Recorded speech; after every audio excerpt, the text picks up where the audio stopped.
The 10 News Weather Authority from the JES Weather Center. Good evening, everybody. I'm meteorologist Edward Shaw, overlooking downtown Roanoke, where we did get above freezing today, but as we go into the overnight hours, going to start getting back to below freezing levels, which could end up leading to some of that melted snow and ice refreezing into black ice.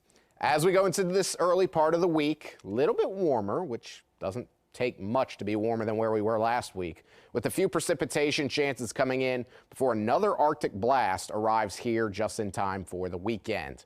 However, with that one, though, it's going to be dry.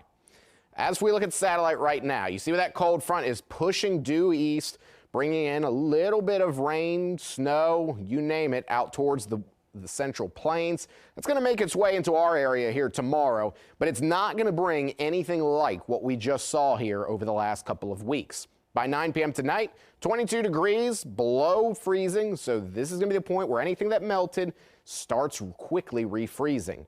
Tomorrow, we're up to about the mid-40s, some of the warmest weather we've seen in eternity, it seems like. And as we go into the late parts of the day, we're going to start seeing that approaching wintry mix with a little bit of rain, maybe some ice and snow further up to the north, but nothing that is going to significantly accumulate like we've seen here over the past couple of weeks.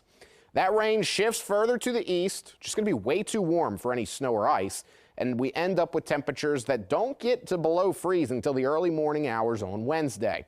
By about middle of the day Wednesday, though, back to above freezing at 36 degrees, going to lead into a little bit more snow melt.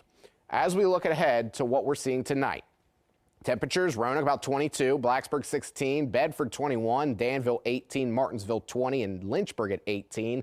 So another bitterly cold night tonight, but given the fact the winds have since died down and are going to continue to die down even more tomorrow, not worried too much about what those wind chills are going to feel like.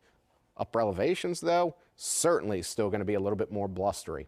Your 10 to 10 for tomorrow, getting up into the low to mid 40s here by about 4 p.m. with more overcast skies arriving by the late day, along with some of that wintry mix. Roanoke at 42 for your high tomorrow, Blacksburg 39, Lynchburg at 41, Danville 43, and Alta Vista at about 42, making for a little bit more of a warmer day as we go into tomorrow and the middle parts of this week. This midweek warmth, it's not going to be too warm. It's just going to be warmer than what we saw last week. Getting into the 40s here for Tuesday and on Wednesday, but then we go into Thursday, cooling down just a bit after the passage of that front that drops us to about 37, 42 for your Friday, and then we go into Saturday, cooling right back down below freezing into the 30s here by the weekend. Next 7 days, looking warmer than where we were last week, but again, that bar ain't too high. And we go into Friday, another Clipper system that could bring in a little bit of a mix. And then Saturday and Sunday, dry air returns along with much colder temperatures. Lindsay, Rachel?